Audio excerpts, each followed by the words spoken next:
Yo, this is so exciting. So I'm reading The Righteous Mind by Jonathan Haidt, Why Good People Are Divided by Politics and Religion. And page 16, um, Where Does Morality Come From? Section, The Great Debate. I just had to share this quote with you, um, which is so cool because I had no idea.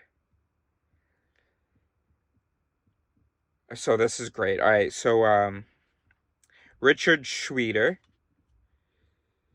who's an anthropologist from the University of Chicago, quoted the anthropologist Clifford Geertz on how unusual Westerners are in thinking about people as discrete individuals.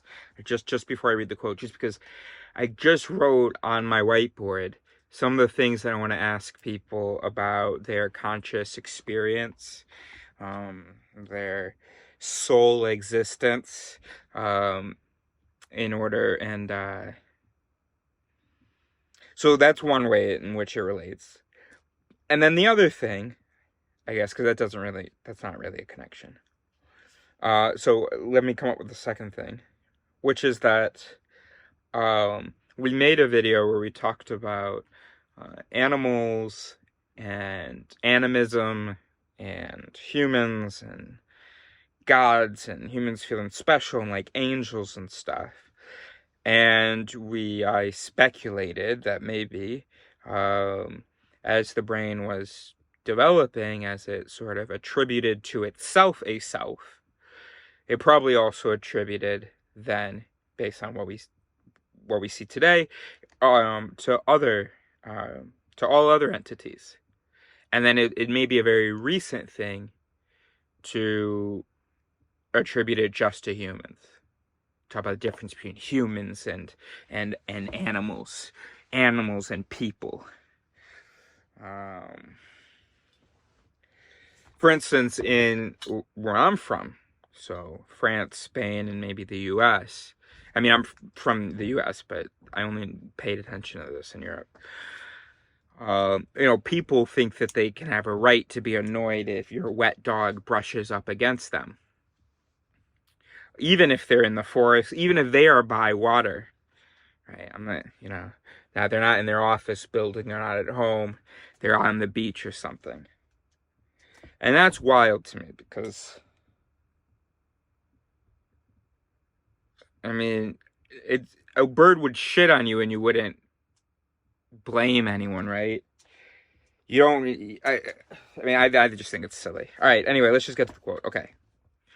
The Western conception of the person as a bounded, unique, more or less integrated, motivational and cognitive universe, a dynamic center of awareness, emotion, judgment, and action, organized into a distinctive whole and set contrastively both against other such wholes and against its social and natural background, is, however incorrigible it may seem to us, a rather peculiar idea within the context of the world's cultures.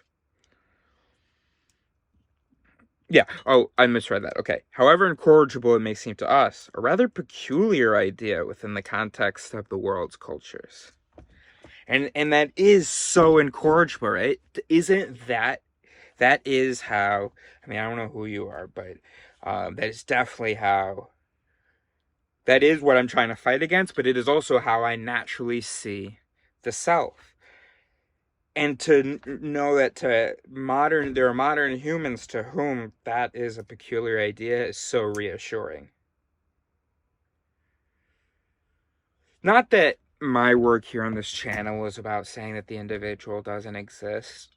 I don't think I'm going to be able to really speak to that. As far as other in the community. But the individual doesn't exist as in a single entity here. There's a single body here, and that's about it. There's a single skull here. Okay. But the brain is a multitude of things. And maybe that's what I like, just that this quote can be applied perfectly to the whole judge myth, the ego myth.